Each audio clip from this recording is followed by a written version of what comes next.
Olá, eu sou o Micael Souza e está a aceder a este vídeo muito provavelmente porque deseja saber como é que se joga o jogo Uma Aventura no Cartão.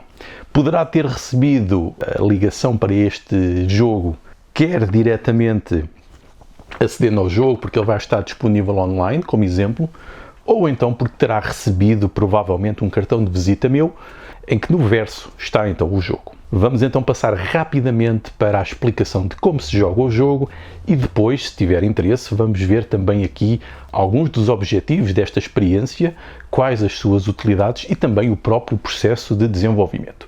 Mas vamos ver então como se joga primeiro. Então basta terem esta folha, que estará no verso do cartão de visita, ou que podem ter acedido online. Basta terem um dado e uma caneta. Se não tiverem um dado, existe a possibilidade também de irem buscar uma aplicação. E eu vou mostrar uma aqui que eu uso. Pode ser perfeitamente esta aplicação, existem muitas, em que me tem um dado e basta eu carregar e o dado roda.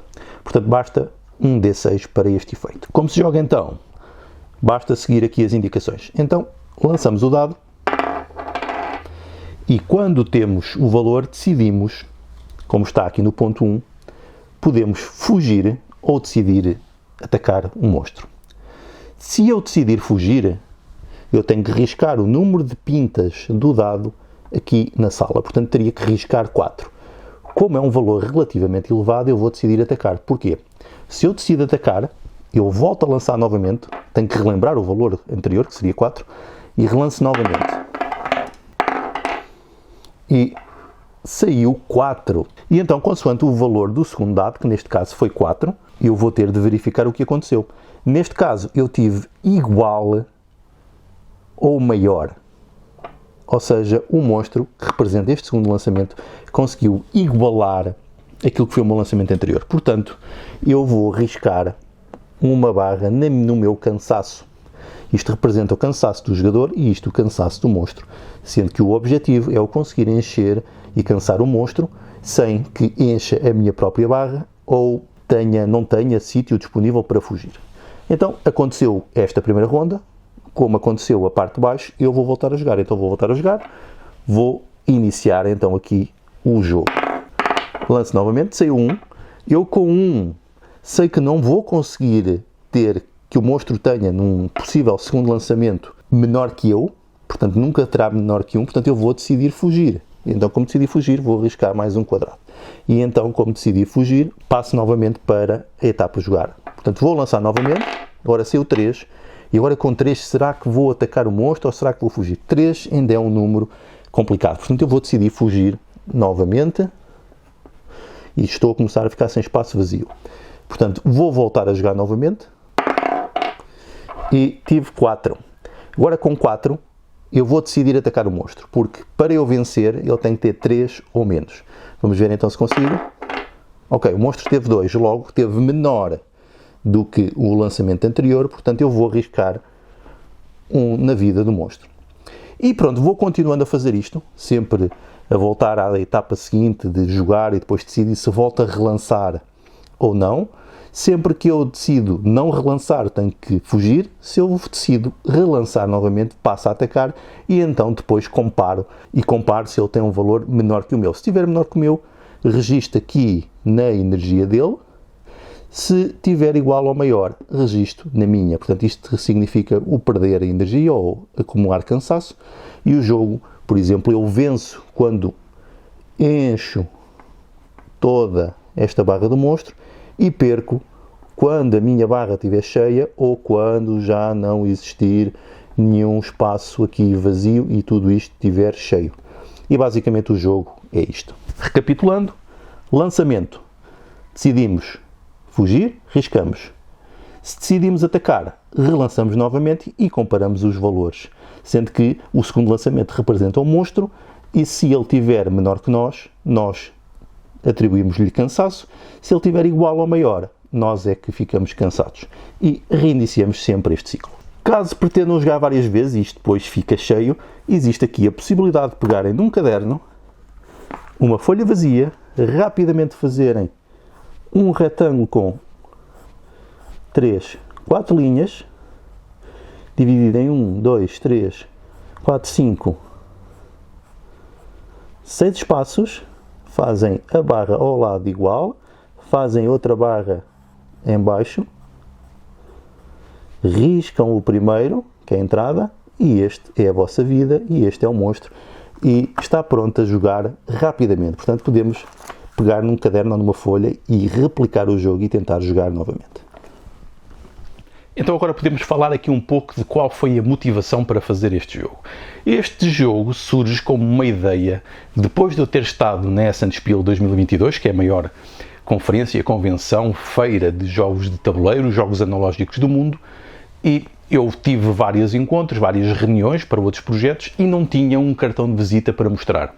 E lembrei-me bem, tenho de fazer um cartão de visita, até porque também é importante para outras atividades e contactos que eu vou fazendo também em Portugal. E nada melhor do que no verso do cartão ter um pequeno jogo que demonstra um pouco daquilo que são as abordagens que eu faço. E assim acaba por ser um exemplo de desenvolvimento de jogo e também um exemplo daquilo que acaba por ser um serious game, embora de uma forma algo indireta. Porquê? Porque o jogo, do verso do cartão, tem o objetivo de demonstrar que é possível fazer um jogo para qualquer fim, mas também de ser o exemplo daquilo que é o trabalho que eu eventualmente poderia fazer numa versão aplicada a um contexto muito constrangido, a um contexto com muitas restrições. Neste caso, o espaço que era pouco, a necessidade de, no mesmo espaço, colocar também as regras e ter um modelo minimalista de um jogo, uma vez que o jogo exige apenas a caneta ou lápis e um dado, que é um dado convencional, um D6, 6 faces, mas que também pode ser replicado através de uma aplicação de telemóvel, podendo ser jogado em qualquer lado. No fundo, foi esta a justificação. Agora, vamos falar um pouco daquilo que foi o processo de construção do jogo e todas as etapas, desde a criação, naquilo que é um pouco o sistema de jogo e a economia de jogo, depois também um pouco a narrativa, porque importa ter uma narrativa para ajudar a dar contexto e significado àquilo que está a acontecer, e depois também todo o próprio processo de desenvolvimento, porque apesar de ser um jogo muito simples, de facto um jogo que tem um momento de decisão, mas que tem alguns dos elementos normais naquilo que é a construção de um jogo, mas também todo o processo de prototipagem e de teste com os utilizadores, porque este jogo foi também testado já na realidade e a aprender de cada iteração de teste que era realizada. Vamos então voltar ao detalhe do jogo construído para abordarmos estas questões. Então, falando um pouco do design. Então, eu queria ter uma coisa minimalista, portanto, reduzir a quantidade de componentes ao mínimo possível. Portanto, lembrei-me de fazer aquilo que é formalmente conhecido como um roll and write, um jogo de papel e caneta, em que o sistema de geração de aleatoriedade é um dado convencional, um dado de 6 faces, que é um dado que praticamente todas as pessoas têm acesso e têm em casa e também é fácil de usar como uma aplicação. Portanto, isto foi o requisito. Teria que ser uma coisa pequena e simples para caber no verso de um cartão, embora isto esteja ampliado, ele cabe perfeitamente e é legível.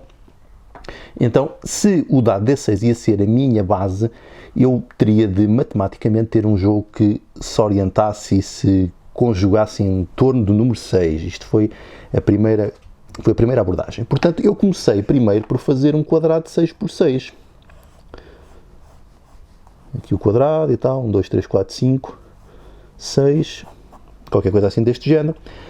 E depois tinha colocado, então, vamos fazer aqui um conflito entre duas entidades, que seria o jogador, podia ser o monstro ou qualquer outra coisa, ainda aqui sem narrativa. Portanto, isto começou primeiro como um sistema mecânico, embora já a pensar que idealmente seria uma aventura, porque é aquilo que é muito típico de ver nos jogos. E então eu percebi-me que nós teríamos de dar igualdade de oportunidades aqui, mas tinha a noção de que seria difícil. O que é que aconteceria, por exemplo, no número 3 e 4, que era metade do valor de 6.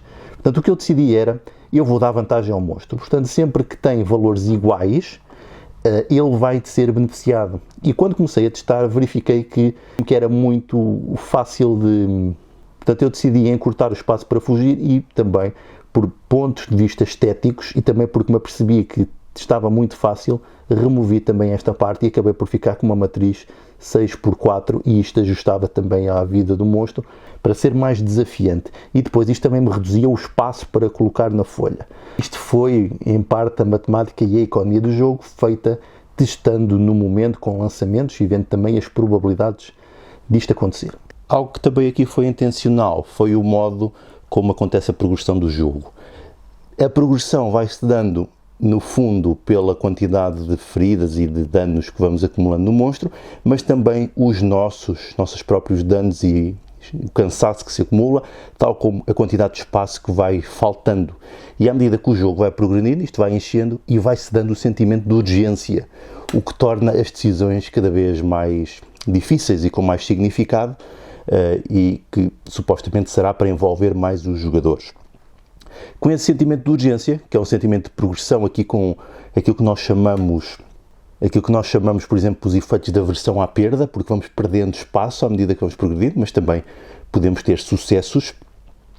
Isto vai ajudando a dar então a tal tensão ao jogo, mas também é uma maneira de que o jogo acabe rapidamente, porque quando fazemos uma jogada, ou decidimos fugir, ou decidimos atacar, existe sempre um resultado de enchimento de espaços, o que garante que o jogo não vai demorar muito tempo. Isto também era intencional, uma vez que o jogo deveria ser jogado em cerca de 5 minutos.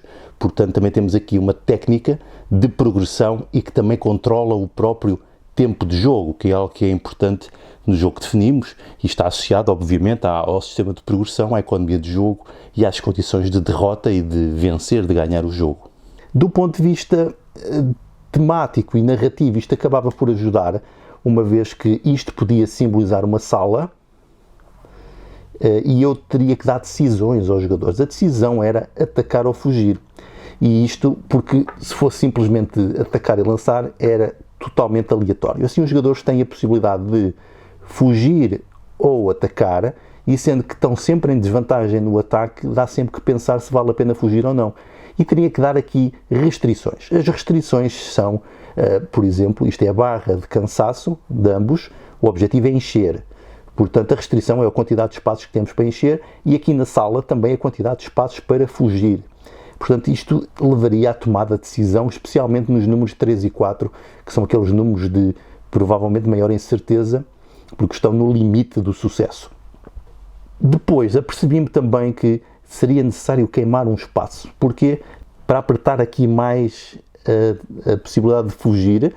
Pelos testes, pareceu que menos um espaço poderia fazer a diferença entre ter um jogo que andasse aqui no limiar do sucesso e do insucesso, se bem que tendendo para o sucesso, uma vez que eu queria que fosse relativamente fácil conseguir isto, embora pudessem falhar os jogadores, e isto tematicamente passou a ser a entrada. Portanto, aqui a necessidade de reduzir um espaço, mas também de dar aqui a narrativa de que era uma entrada. Depois, esta narrativa foi transferida também aqui para o cartão, aqui com a necessidade de evitar iconografia, para demonstrarmos que qualquer iconografia, qualquer ilustração podia complementar e ajustar. Mas também introduzir aqui em itálico alguma da simbologia e da metáfora daquilo que estava a acontecer para dar mais significado ao que estava a acontecer. E, para além disto, teve que haver aqui um teste, várias vezes, do próprio texto. Acaba por ser um teste das instruções do livro de regras. Isto foi construído como um algoritmo em que verificamos passos e voltamos atrás, o que é muito comum neste tipo de jogos, no fundo, são algoritmos também. E define aqui o material necessário, o jogar, que é aquilo onde voltamos no algoritmo, daí estar a sublinhado, as duas opções também que acontecem, ou seja, esta é a opção 1 e esta é a opção 2, e este é o resultado consoante aquilo que sai no dado. Depois, aqui uma nota para lembrar que isto é importante, relembrar os jogadores de algumas das regras, e o caso de só podem arriscar espaços vazios, porque por vezes aquilo que é óbvio não é óbvio depois na prática.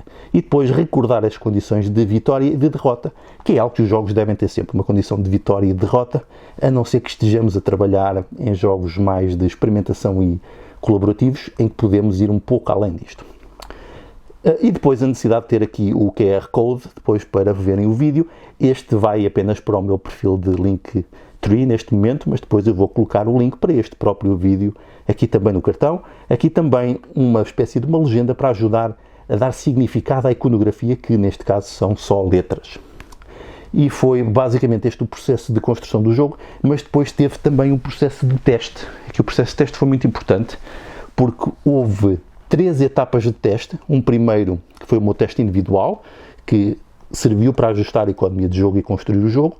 Depois um segundo teste, o teste cego, que foi o teste das regras e do próprio sistema de jogo, e depois um terceiro teste já a corrigir com aquilo que foi a recolha de informação e dificuldades recolhidas nas fases anteriores. Por exemplo, o facto de algum texto não ser muito claro e de algumas dúvidas que todos os jogadores estavam a fazer, ou seja, supostos erros naquilo que tinha sido a minha intenção, o que significa que quem estaria errado seria eu e não os jogadores, porque apenas estava mal comunicado aqui no sistema de regras e no modo como as coisas eram representadas. Quando acontecem este tipo de coisas, o erro não é dos utilizadores, o erro é da pessoa que cria, do designer. Portanto, isto são alguns ensinamentos também importantes. E, em resumo, é isto o modo como foi feito o processo de desenvolvimento.